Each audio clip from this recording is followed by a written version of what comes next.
رسول 313 وہ لوگ ہیں کہ جن کے اوپر اللہ نے الگ سے مستقل شریعت نازل کی ہے، کوئی کتاب کوئی صحیفہ نازل کیا ہے، اسے رسول کہتے ہیں، اور جو اسی رسالت اسی کتاب کا داعی بن کر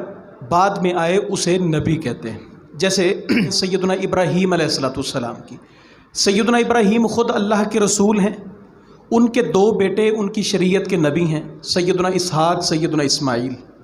اور ان کے ایک بھتیجے جن کا نام سیدنا لوط ہے علیہ السلام، وہ بھی انہی کی شریعت کے نبی ہیں۔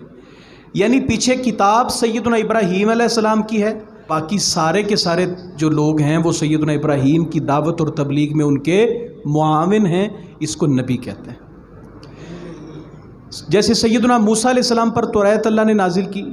موسیٰ علیہ السلام اللہ کے رسول ہیں، ان کے بھائی سیدنا ہارون علیہ السلام تورات کے نبی ہیں، یعنی اس کو دعوت کو لے کے چلتے ہیں۔ اسی طرح سیدنا عزیر علیہ السلام ہیں، ان کو بھی اللہ نے یہود کی طرف نبی بنا کے بھیجا،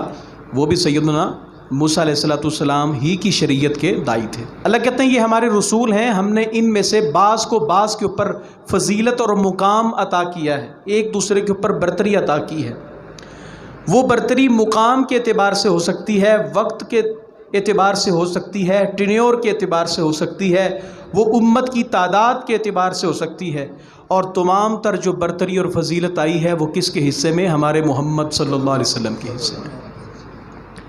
اور سب رسولوں میں سے 5 رسول ایسے ہیں جن کا اللہ نے 26ویں پارے میں چل کے ذکر کیا، فَاصْبِرْ كَمَا صَبَرَ أُولُو الْعَزْمِ مِنَ الرُّسُلِ وَلَا تَسْتَعْجِلْ لَهُمْ۔ 5 رسول ہیں اولو العزم، ان کا مقام باقی رسولوں سے برتر ہے، ان کا مقام باقی رسولوں سے بڑھ کر ہے۔ اسی طرح ان 5 رسولوں میں سے پھر سیدنا محمد کریم علیہ السلام ہیں، ان کا مقام ان سے سب سے بڑھ کر ہے۔ لیکن ایک ایک رسول کے اوپر ترجیح دینا، تفضیل بیان کرنا، یہ نبی علیہ السلام نے اس چیز سے منع کیا۔ آپ فرماتے ہیں لا تفضلونی علی موسیٰ و ہارون، مجھے موسیٰ اور ہارون علیہ السلام کے اوپر فضیلت نہ دیا کرو، اور میری شان میں اس طرح غلو نہ کرو جس طرح عیسائیوں نے عیسیٰ علیہ السلام کی شان میں غلو کر کے ان کو اللہ کا بیٹا بنا دیا۔ تم اس طرح بھی میری شان میں غلو نہ کرنا، میرے مقام اور میرے مرتبے کے اوپر مجھے رکھنا۔ اللہم لا تجعل قبری وثنا، نبی علیہ السلام نے یہ دعا کی کہ اللہ میری قبر کو تو بت نہ بنائیں، سجدہ گاہ نہ بنانا، کہ یہ میری امت آئے اور پہلے انبیاء کی طرح ان کی قبروں کو سجدہ گاہ بنا لے۔ نبی علیہ السلام دنیا سے رخصت ہوتے وقت آپ نے جو نصیحتیں کیں ان میں سے ایک بات یہ بھی تھی، لعن اللہ الیہود والنصارى اتخذوا قبور انبیائہم مساجدا، اللہ یہودیوں اور عیسائیوں کے اوپر لعنت کرے کہ ان لوگوں نے اپنے انبیاء کی قبروں کو سجدہ گاہ بنا لیا تھا۔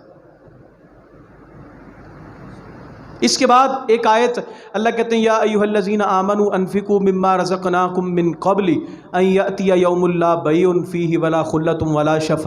ولا شفاعہ، اے صاحب ایمان لوگو اس دن کے آنے سے پہلے خرچ کرو کہ جس دن میں نہ کوئی سفارش کام آئے گی، نہ کوئی کسی کی رشتہ داری کام آئے گی، نہ کوئی مال و دولت زر کام آئے گا، کوئی چیز کام نہیں آئے گی۔ اس دن کام آئے گا تو تمہارا